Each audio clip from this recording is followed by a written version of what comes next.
Good morning, everyone. Welcome to Orchestra Hall. I'm Candace Vincent. I'm enjoying my second season here at Lakeside, working in the education department. I'm standing in for John Mann today. I hope you're all enjoying your time at Lakeside. Our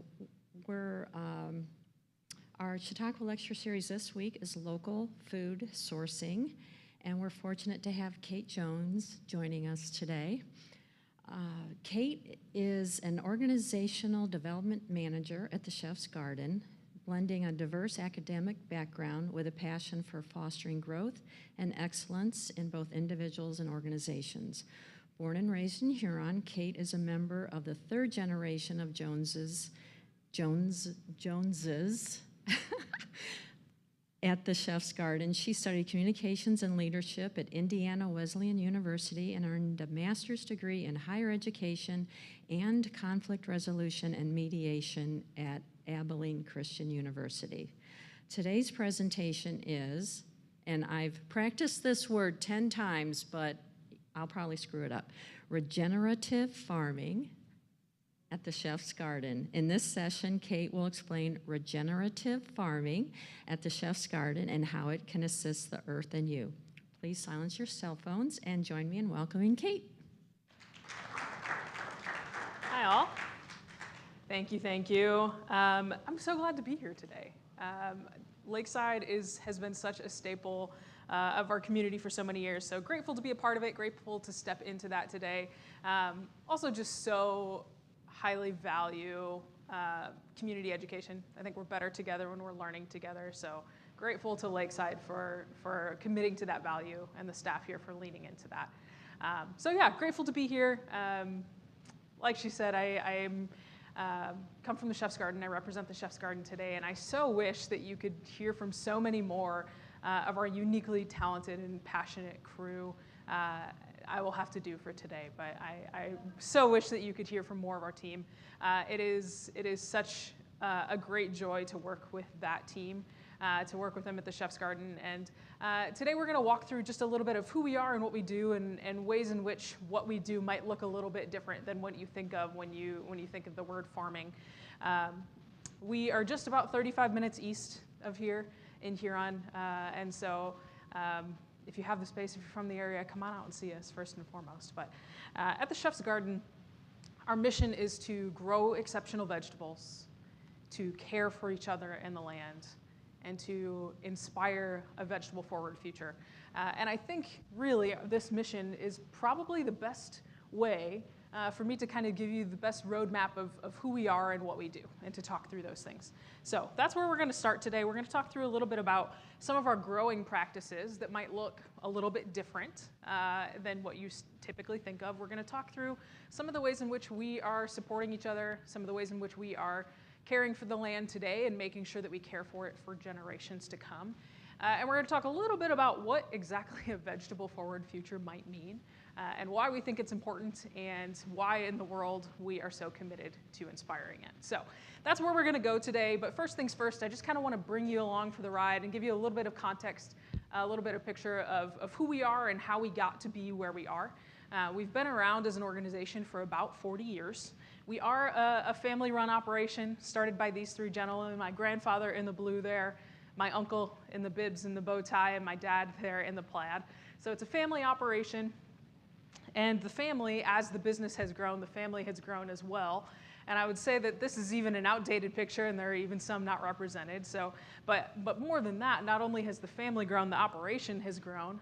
And there are about 200 of us now working at the Chef's Garden and doing some truly incredible work. Like I said, I so wish that you could hear from this.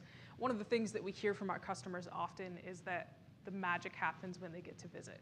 And they get to see people who are so passionate about what they do, who truly love what they do. And I know that that sounds cliche to talk about in an organization, but truly getting to work with these people who are so committed to their craft is one of my favorite things that I get to do. So my grandfather started farming about 60 years ago, and he was farming things like peppers and cabbage and eggplant and selling to grocery stores. How many in here have had some background in their family in farming?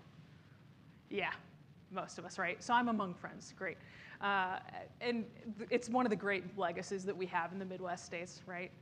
So great, you guys get this, you understand this. But my grandfather started farming about 60 years ago. He married his middle school sweetheart the summer after they graduated high school. Their first date was the middle school dance at year-end schools. And so they started farming right after he graduated high school and was farming and was selling to grocery stores. And like many farmers in that time. And so they were selling along with the two boys and their daughter as well. So it was a family operation and slowly started adding a little bit more and a little bit more. And had a staff of about 10 to 15 at one point. And in this time, as they were farming, what would happen, and just as a background on the way that agriculture works, and the way that, unfortunately, a lot of agriculture still works today, a lot of the ways that farmers are forced to operate, is that in the fall, you go to the bank. You get your ag loan, you go to your ag lender, and you get your loan, and you pay for all of what we call inputs, right? All of the things that are going into the ground, your seed, your fertilizers, you get your money to fix your tractors that broke last season. You get your money from the bank, and then in the spring you plant, and in the summer you cultivate, you grow. In the fall you harvest those crops, and then you sell those crops. And you take that money back to the bank, and you pay off that operating loan, and you get another one to do it again the next year. And that's how farming worked for many, many years in this country. And like I said, unfortunately, many farmers are still in that cycle. And back when they were farming in the late 70s, early 80s, this is also when interest rates started to skyrocket a little bit. My grandfather's last operating note from the bank was at 24% on his operating loan. And followed by an unfortunately devastating hailstorm that wiped out the entirety of their crop for that season. They had nothing to sell. They had nothing to pay back that operating loan, and they lost the entirety of the farm, down to my grandmother's car was auctioned off. And due to the generosity of some in their community, due to the generosity of their church, they were able to start over with a new model. And they started farming a much smaller plot of land and knew that the model that they had existed in, the model that they had lived in, wasn't going to work anymore. It wasn't sustainable long-term for anyone, truly. So they switched to a new model, and they started selling at farmers markets. And because it was easy cash, right? When they were selling and we were operating out of, and they were selling to grocery stores also had a 120-day pay policy, which when you have 120-day pay after you sell your goods and when your operating loan's at 24%, the math doesn't math on that, right? It's not sustainable. So they started selling at farmers markets because it was easy cash. It was cash in hand at the end of the day, right? So the family would split up, even up to my great-grandmother. They would pack baskets of peppers in the back of her car, and she would drive up to a farmer's market, and they would split all the way across northern Ohio to Columbus, to Cleveland, to Toledo. Anywhere there was a farmer's market, they were selling on Saturdays. And slowly but surely, from a spirit of resilience and generosity of those around them, they began to build something back up and be able to farm more and more land. And it was while they were at a farmer's market that we had a moment of divine intervention, and they met a chef. And this chef was classically trained. She was trained in France, and she was coming to source products for her restaurant at a farmer's market. And she came to my uncle, and she asked for the blossoms that grow on the back of the squash. Normally, for us, we throw those away, right? They're trash for farmers. But knowing the circumstances that they had come from, he was desperate for cash and would do just about anything at that point. So the next Saturday, he shows up with a basket of squash blossoms for the chef. And the joy on her face kind of sparked something new. It sparked an entirely new model of business for us. So slowly but surely, this kind of spread, right? She told a friend who told a friend who told a friend. And slowly we had this network of chefs coming to us asking for these custom requests, down to people coming to us and saying, my grandfather brought this seed from Italy, will you grow this for us? And we said, yeah, sure, right? Absolutely, right? So this willingness to say yes, the spirit of resilience kind of led them to this place of needing to even go a little bit further and say, at some point, we have to commit to this. We have to choose, are we gonna continue to sell at farmers markets like this every Saturday? Or do we make the choice to change our business model entirely again, right? And they did. They committed to that.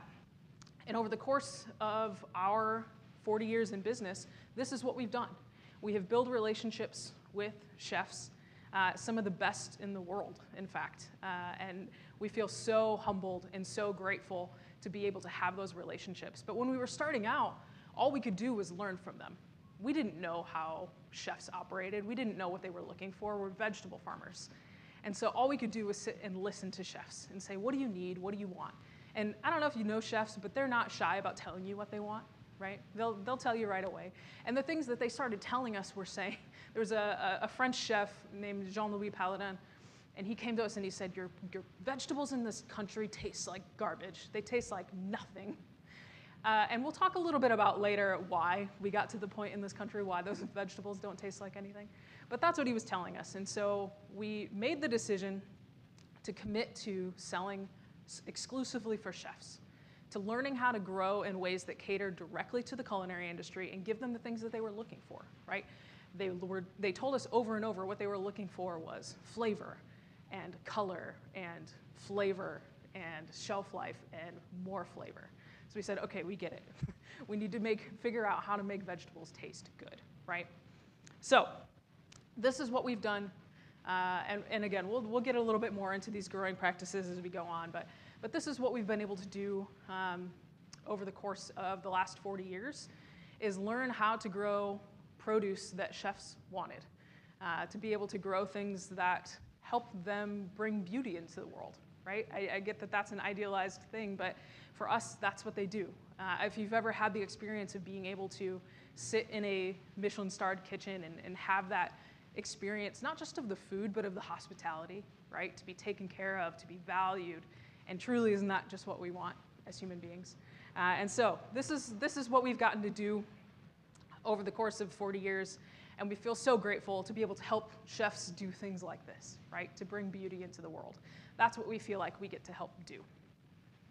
So that is what we've been focused on, and that was what we were focused on. That was the direction forward for our company for a long time, until, of course, 2020, when things changed for a lot of us, right? I'm sure that we could sit in this room and talk for hours about ways in which COVID changed everything for us, right? And for us, I will say that, I would never wish for something like that to happen again. I can't even stand here and tell you that I'm glad that it happened, right? As we watched, when we sold 100% of our business was selling to restaurants, we watched 90% of our revenue disappear in 3 weeks. And so it necessitated, if you excuse the use of a COVID word here, it necessitated a pivot, facing kind of extinction for the second time in our organization's history, right? And so, well, like I said, while I can't say that I'm glad that it happened, I can say that I'm glad of the result for us, because it forced us to diversify in ways that we hadn't expected to. And so what we were able to do was extend for the first time our operation to home consumers, to people who are passionate about cooking for their home, for people who care deeply about what they feed their family. We got to be able to extend that for the very first time. We still have this experience where people who have grown up in our area for as long as we've been farming say, I had no idea you guys existed. And it's because we weren't selling to our community. We were selling to chefs. We were selling to big cities. And so for the first time, we were actually able to engage with people that lived near us. And that's been such a gift for us. The other thing that we got to do was a benefit of the pandemic pivot for us. We went back home to our roots. We went back to farmers markets. We opened a farmers market on our location to be able to bring back our community, to open our doors to the community in ways that we hadn't in over 40 years. I'm going to let you guys in on something. This is something we're really excited about. It is admittedly a very shameless plug, but we have something new coming in the fall that we're really excited about. This is a monster of a corn maze. This thing in its entirety is almost 2 miles. There are shorter routes through it, so it's not the whole 2 miles, but this is something that we're very excited about. My brother was mowing it the other day, and he did almost get lost. So it's a monster of a corn maze, but it's something that we're really excited about. Again, because it just gives us the opportunity to connect with people who are in our community, and we feel that that is so important to do, and it's something that we hadn't been able to do for many years. So at this point, I know that that's 30,000 feet, but that's kind of a view of who we are and what we do and how we got to be where we are now. But if you guys don't mind, can we dig deeper today? Can we go to a different, can we dig into some stuff here? I think you guys feel like the crowd for it. I want to talk through a couple of things, talking through what do I say, or what do I mean when I say we grow differently? What are the things that we do that make it different than what you might think of when you think about agriculture, you think about farming today? You guys are talking about locally grown produce this week. And when we talk about locally grown produce, what you're really being asked to do is to think about your food, to think about where your food comes from and how it's grown and the people that produce it, right? So we're going to dig into this a little bit. If you will excuse me, I'm going to go kind of on a little bit of a history lesson. Let's take just a brief timeline through some agricultural history moments, but also some history of food production in our country. Don't worry, I promise it won't get too deep into a history lecture. Pre-Columbus in North America, grasslands covered 21% of North America. And as the country grew, as the population increased, as people started moving west, as we had to continue to grow more food to support the growing population, more and more prairie lands are converted into farmland. There are native prairie grasses that are uprooted and things like corn and wheat are planted. By 1929, farmers, there is such a vast moment of expansion that farmers are planting 3 times more wheat than they had just 9 years ago in 1920. So in a period of 9 years, wheat production tripled in this country, which means that those native prairie grasses are being reduced and that land is being converted into farmland. By the late 1920s, we've lost over 5 million acres of those prairie grasses to farmland. And then what happens in 1933, there are 39 dust storms that we would come to know as the Dust Bowl, right? By 1935, we have lost 850 million tons of topsoil that has just up and blown away from the middle of the country and been deposited in eastern states. This is an aside, but I think it's a fascinating story. One day after a particularly bad dust storm, in one night, there were 12 million tons of topsoil deposited in the city of Chicago. And at that point, that is 4 tons of topsoil per resident of Chicago when this happens.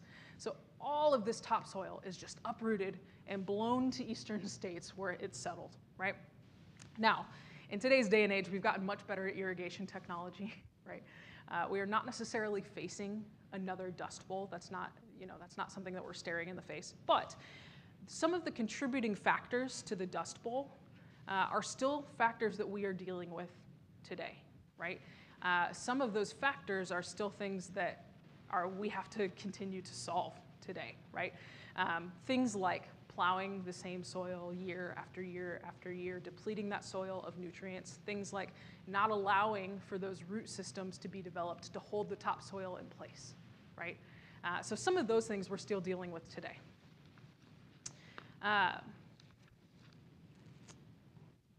Today, we live in a world where ag has been commercialized, food production has been commercialized, right? We've moved past this part of our history where it was people growing food for their own families, right? That's no longer our reality.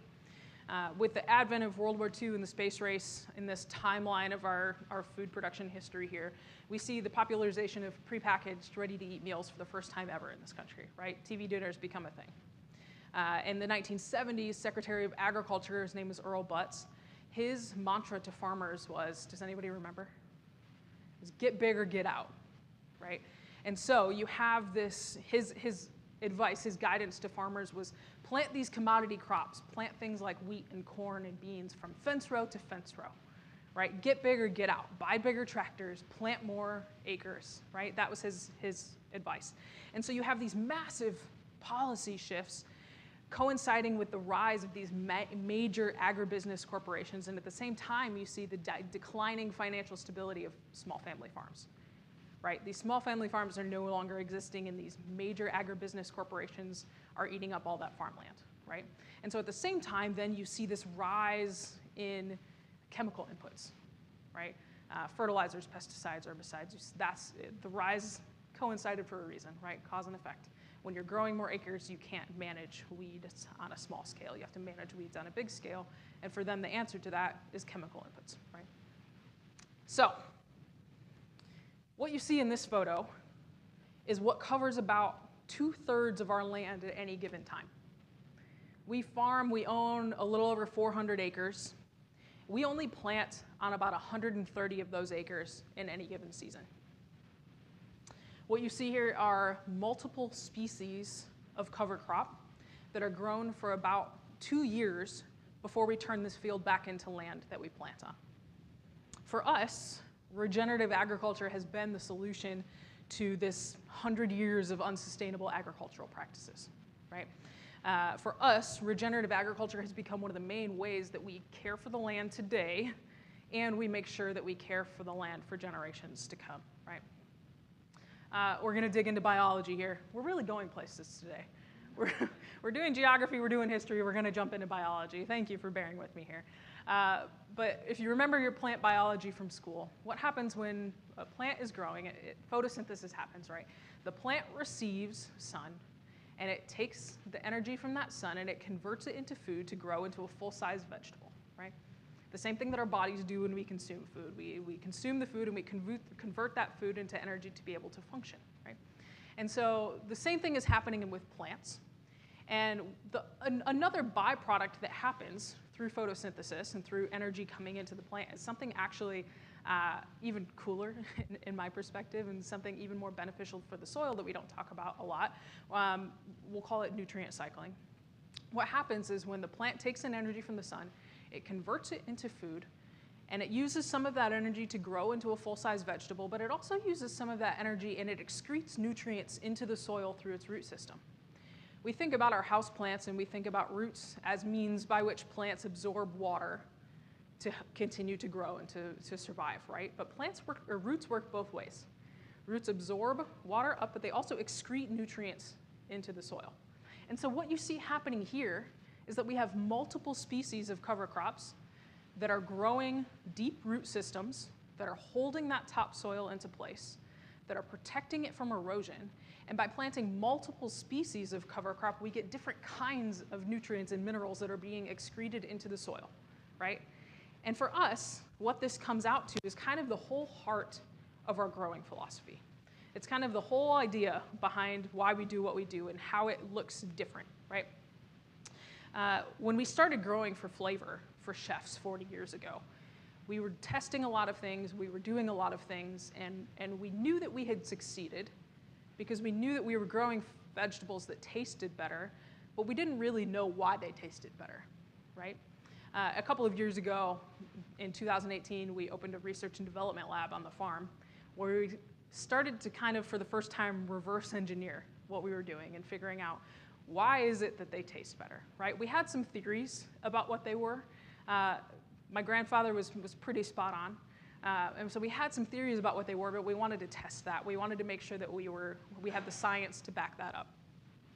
And what we started to realize was that the answer for all of this was in the health of the soil, right? Which feels sometimes a little bit counterintuitive. You would think as farmers, we would be more focused on the product that we're growing. But we realized the answer for everything was the health of the soil.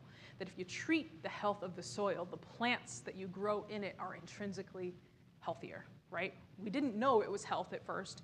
We were growing for flavor and we kind of took nutrition along for the ride. We didn't realize that what was causing better taste was actually just that we had increased the nutrient density of the products that we were growing, right? So by treating the health of the soil, what we did was make those products intrinsically more nutrient dense, which is better for us and it's better for the flavor, right?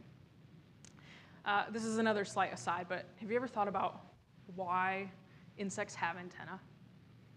I know, it's a weird question. Every living organism emits electromagnetic waves, right? We as humans do it, plants do it, animals do it. Every living organism emits these electromagnetic waves.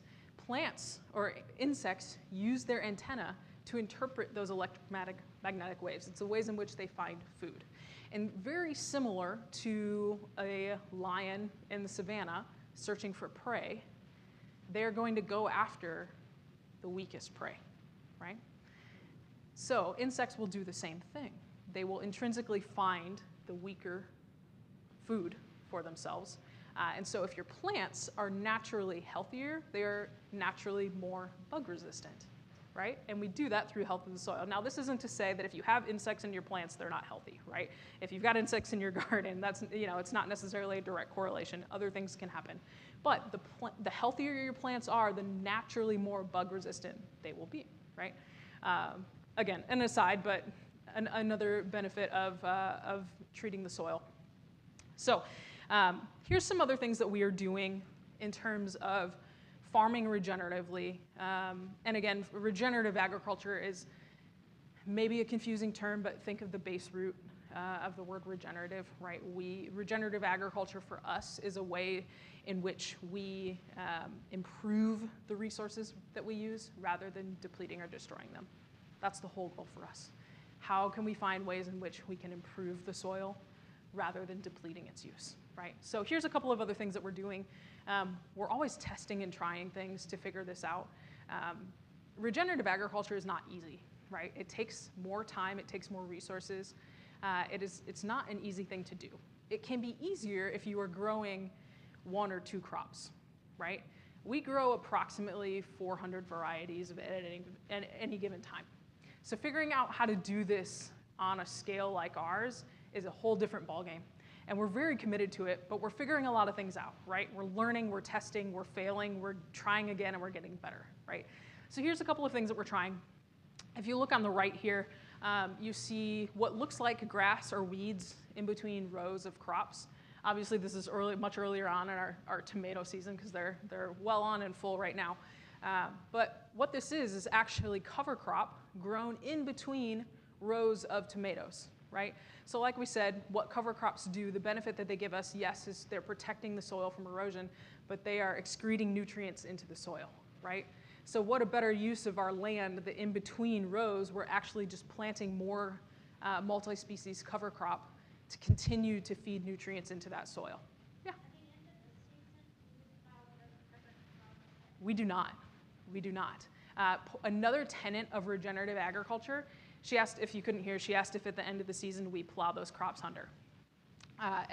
Another tenet of regenerative agriculture is reducing tillage, which means we reduce the amount that we cultivate. So what happens is that when you do that, when you continue to plow and you continue to cultivate, you disturb the soil, right? So you're disturbing that nutrient cycling that we talked about, and that can't happen as well. So some of the things that we do, it's not shown in these pictures, but one of the things that we've been testing is saying, let's grow, if we go back to this picture, at the end of, when we're ready to use this field, what we will do is roller crimp this down. So it creates this like 5 to 8 inch layer of biomat, and we can poke holes in that biomat and plant through it.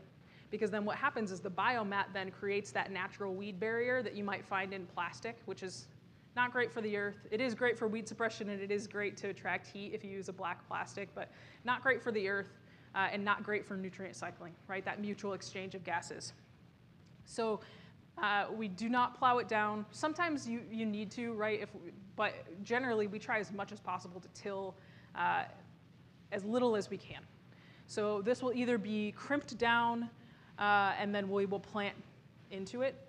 We also are experimenting with something called strip tilling, which is saying let's crop this, roller crimp this down, and then maybe let's just till a very, very small strip instead of an entire bed, and we plant into that strip so that, again, we're reducing the size. That's a core tenet of regenerative agriculture, is to reduce tillage, reduce disturbance in the soil, right?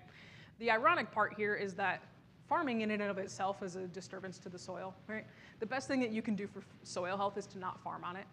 There's no way that you can harvest potatoes in a way that's not disturbing the soil, right? So we have to kind of figure out ways around this, right? So another thing that we're doing here on the left, you'll notice that it kind of looks like mulch in between, and it's because it kind of is. Another thing that happens with plants is that in the daytime, plants emit CO2, right? And when you just have soil underneath the plants, the soil absorbs that CO2, And then at night, the soil releases the CO2 back to the plant, and there are gas receptors on the bottom of those leaves that take in that CO2 back, right? Continued nutrient cycling. So when you use plastic, that's another thing that gets in the way and prevents that gas cycling. And so if we used things like dried hay as mulch in between the rows, it accomplishes what we're trying to do with weed suppression, but also still allows for that natural cycling of gases, right? So we're just finding different ways to farm. And like I said, we're failing at some of these, and we're trying to get better and figure out what we need to do them differently. But this is what this looks like. This is what some of our regenerative practices look like. Okay, how much time do I have? Where am I? I said before that I sometimes am a little bit of a rambler. We're doing okay. We've got some space. All right. And we'll absolutely take questions at the end, and we can chat about all of this. So, like I said, back in 2018, we started a research and development facility. So we've got a number of staff on our team full-time whose jobs it is to run soil analysis and run some plant analysis and figure out what we need to do in order to increase nutrient density even further. How do we even further increase soil health? So this chart, I get that it's a little bit hard to read. Let me kind of walk you through this. This is the summary of changes in mineral content in 27 different vegetables that were studied between 1940 and 1991.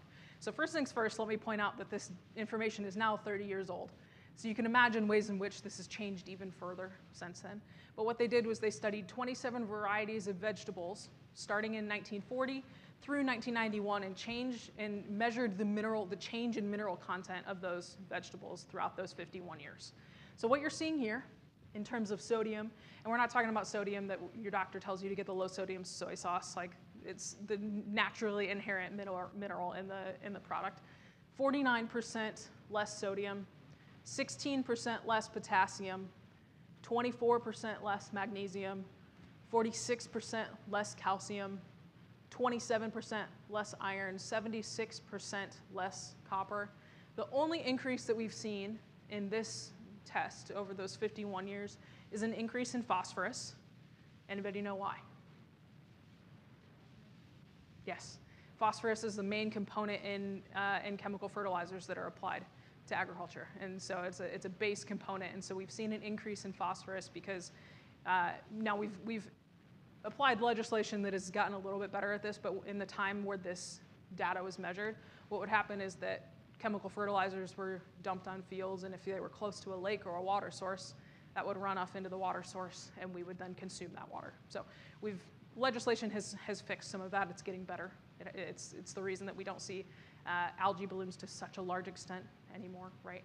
So we're getting a little bit better at this, but this is what we've seen, and the only increase that we've seen is phosphorus. And some of these are pretty staggering differences, right? A 76% difference is a pretty big deal when it comes to nutrients, right? And the implications that this has are broad, but I think you can boil it down and say this way. If you're putting broccoli in front of your kids and you're saying, okay, you can eat 3 cups of this broccoli, or you can eat half a cup of this broccoli and get the same amount of nutrients, which one are they going to choose?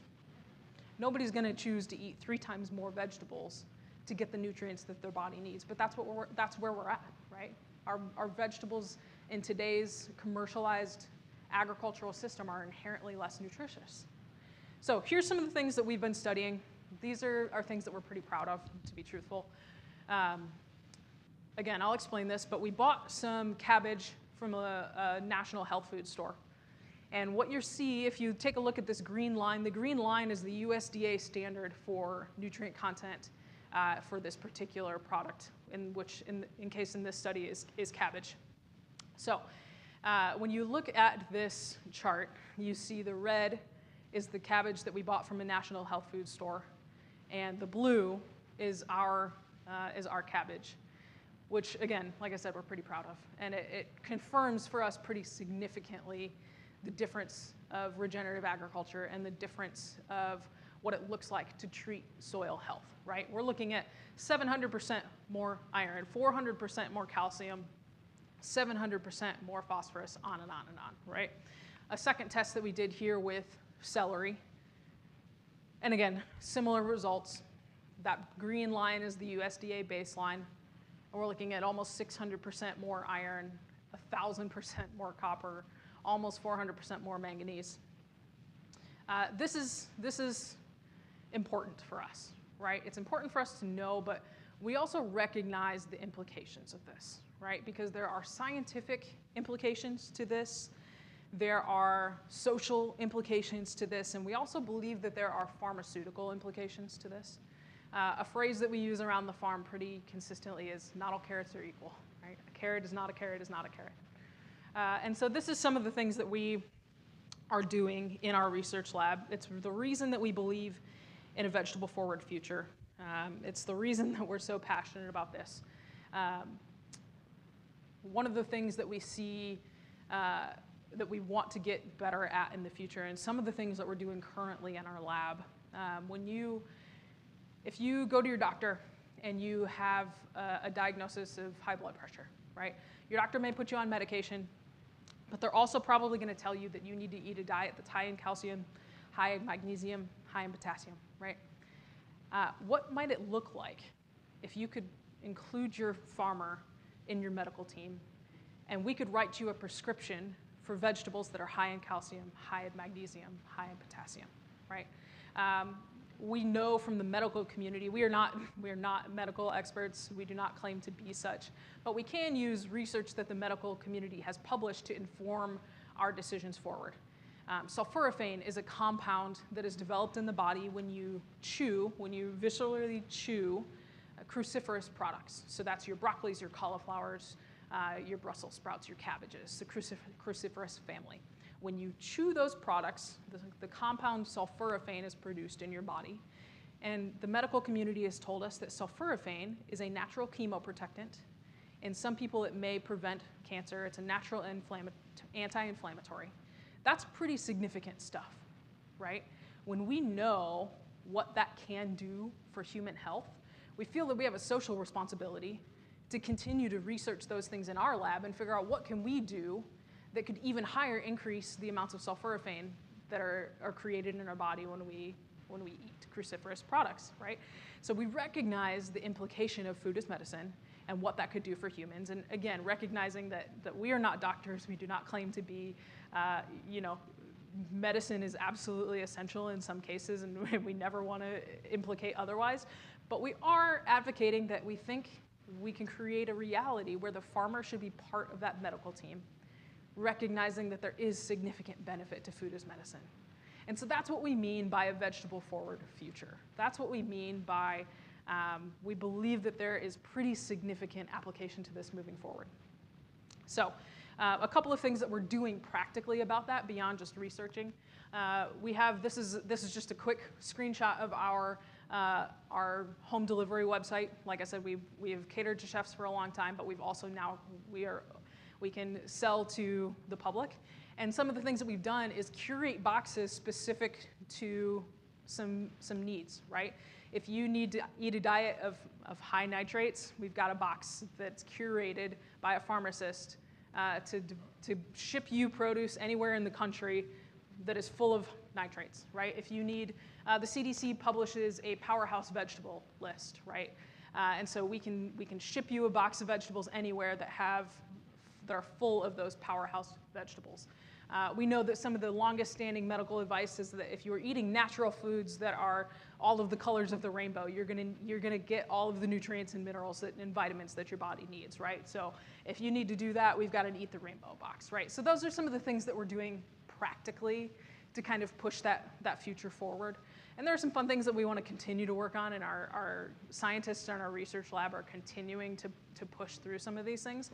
And we never see a reality where we are going to move away from chefs, right? They are who got us where we are in the first place. They have been a community that we are so grateful for and a community that we love being part of.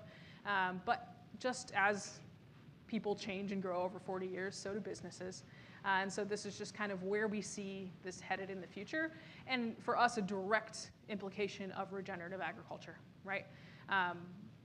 We recognize that regenerative agriculture is the solution, and we are working on ways to make it scalable, but regenerative agriculture is right now repeatable, even if it isn't scalable, right?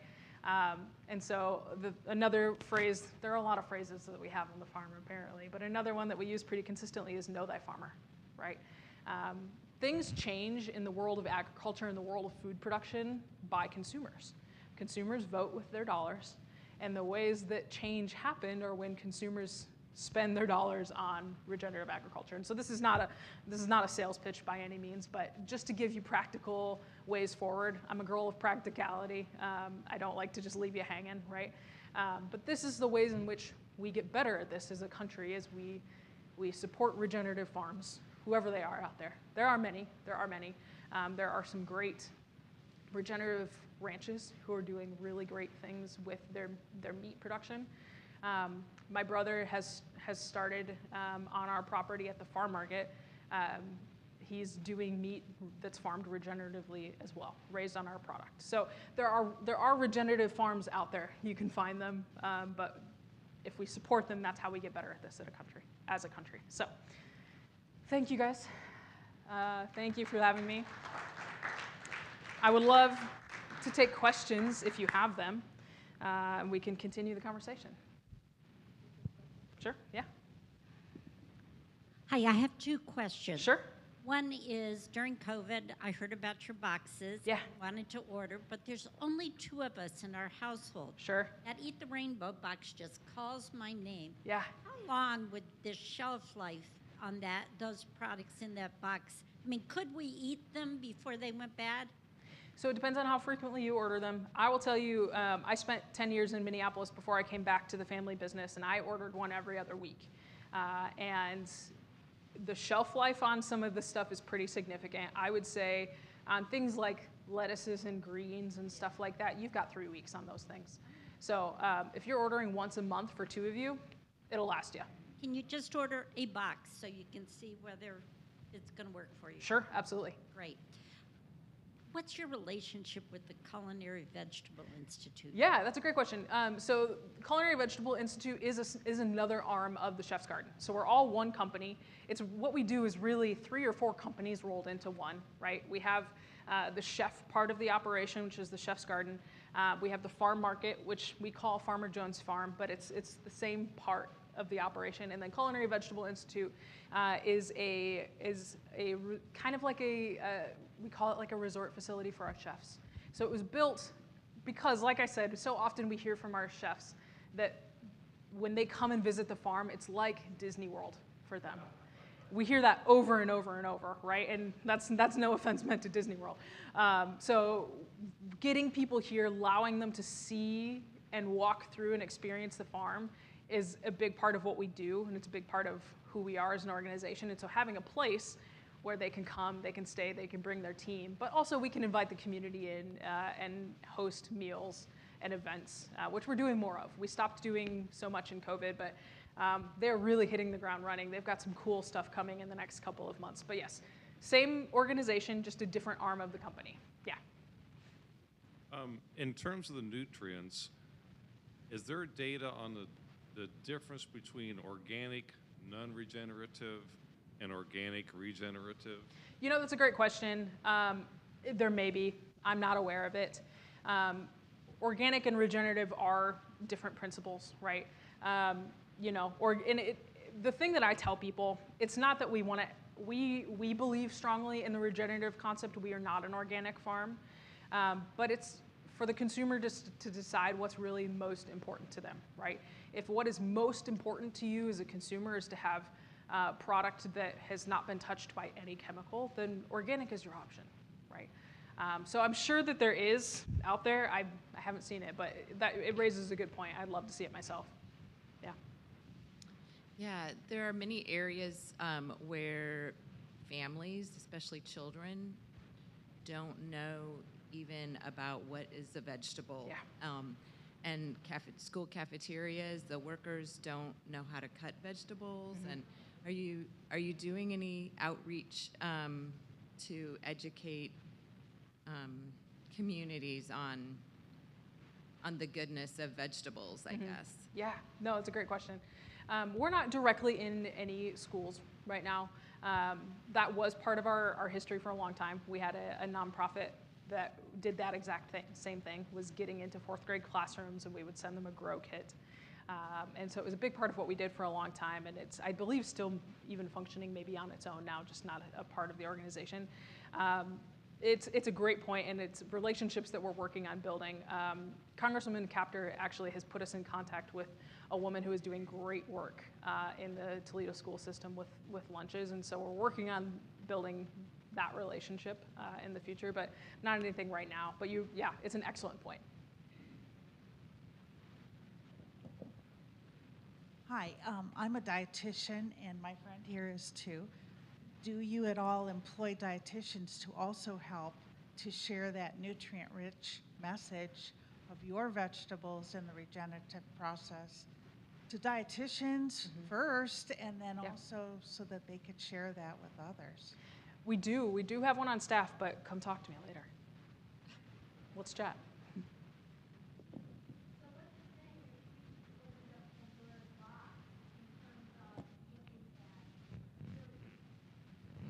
Go to a farmer's market, just because you go to a farmer's market doesn't mean that that produce that you're getting is any better than the produce you might buy organically at, let's say, Bassett's. Yeah, and to that I'll say, know thy farmer. You know, if you go to a farmer's market, ask those questions. Yeah. Is there any I mean, I'm new to this. Yeah, it's okay. I'm talking in primary colors here. So is there any legislation or anything that is coming out where a farmer, when they go to a farmer's market, would have to publicly put out what is sprayed, yada, yada, yada? Because you're just trusting that this farmer is doing right, or if they say organic, that they are organic. I mean, I don't know. What's happening in there? Yeah, I mean, it's a good point. I think one of the reasons that we have never made the move into organic as such is because there aren't necessarily great identified boundaries as to what organic is, right? You could use crushed up animal bone as fertilizer and it would be counted as organic, right? And so again, this is nothing against organic farms, the processes, right? Like I said, it's you as the consumer needing to decide what's the most important to you. And so I think, again, I know it sounds like it's an oversimplification of the process, but if you're going to a farmer's market, talk to them. There's not legislation that I know of. I know that that's something that, there's not legislation I know of that would have to indicate what has been put on a certain product. My question, and great to see the nutritional levels that you've raised as far as in those crops, but can you correlate it back to production of those crops, and can you see any use or any increase by use of commercial fertilizers that have helped raise those levels in correlation to the amount of commercial fertilizers that you applied? You know, I'm not entirely sure. I don't have that data. You know, I could go back and look. Like I said, we are not an organic farm. We reduce our chemical inputs as much as possible. So I'd say for our production, I mean, with this production, this is not organic production. Everything that we produce in our greenhouses is theoretically organic by principle, right? There's nothing that we put on that. So the data that you saw there does include some of that. We reduce it as much as we can. We only use it when we absolutely not have to. You said that you have the farm market we know about, and the vegetable boxes. Yeah. Where else do you sell your produce? That's it. That's it. We sell at the farm market and we sell online.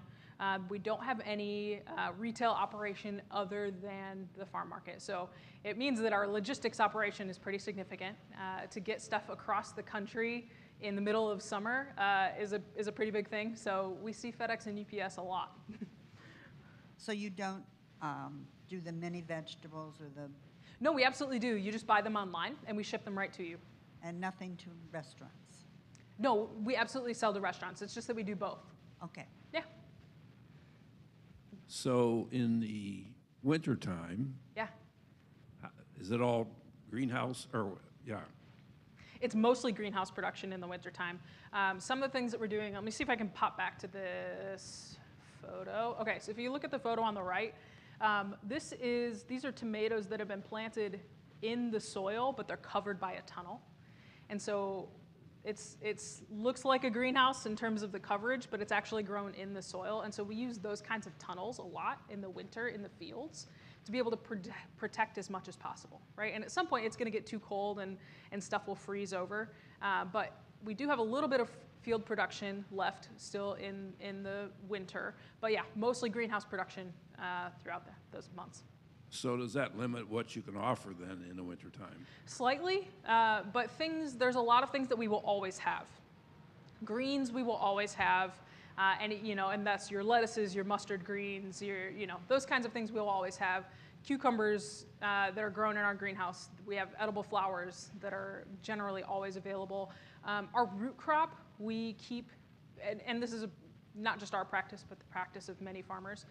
We harvest our root crop in October, and that will last you, if it's stored correctly and at the correct temperature and humidity, will last throughout the winter. So we will always have things like your potatoes, but then also your beets, your turnips, your carrots throughout the entirety of winter also.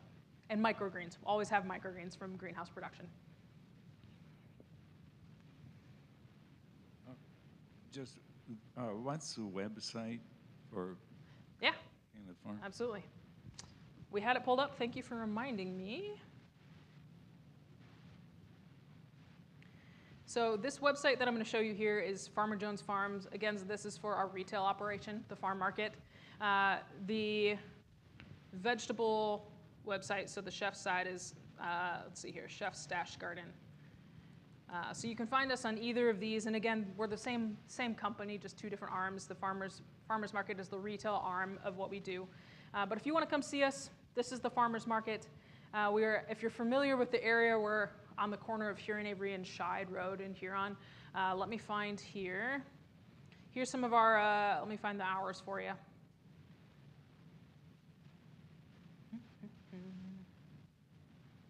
There we 5 go. o'clock today. Yes, I already thank checked you. that out. Thank you. Ah, here we go.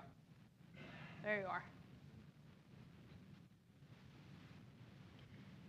Once we open the corn maze, we are going to open on Sundays as well to be available for some agritourism opportunities. So we will be open on Sundays briefly while the corn maze is open. So this may be intuitively obvious, but I'll ask it explicitly anyway. Yeah. Do you use less fertilizer now that you're using regenerative practices, and do you use any fertilizer? Yes, yes to both. We do when we absolutely need to, but yes, absolutely, because of when you build the health of the soil, as long as you're not destroying the soil health that you've already built up, that stays, right? And so we can kind of look at I'll tell it this way, we acquired some property probably 10 years ago now, and we took 2 samples of the soil from both of those properties and we put them under the microscope, and we could tell very clearly one was alive with microorganisms and it looked like a party happening under this microscope, and the other one you could tell was very much dead, right? So yes, absolutely to both. Like I said, we reduce chemical inputs as much as possible. We do not rely on them exclusively when we have a need. For us, it's even a matter of looking at, there's still a very significant portion of our business that is chef operated, and they like perfection. So we've had to get very good. They don't want leaves with bug holes on them, but we reduce as much as possible. Any local restaurants you'd like to name drop we should check out? Local. There's so many good ones around here. Chez Francois has been a partner for a long time. Salt out in Lakewood, they've got a couple of restaurants under their umbrella now. Things like that. There's some great food scene in Cleveland. Cordelia is wonderful. So yeah, some really fun ones. Any other questions? Well, thank you very much. Yeah, It's been thank great. you guys. Thank you guys.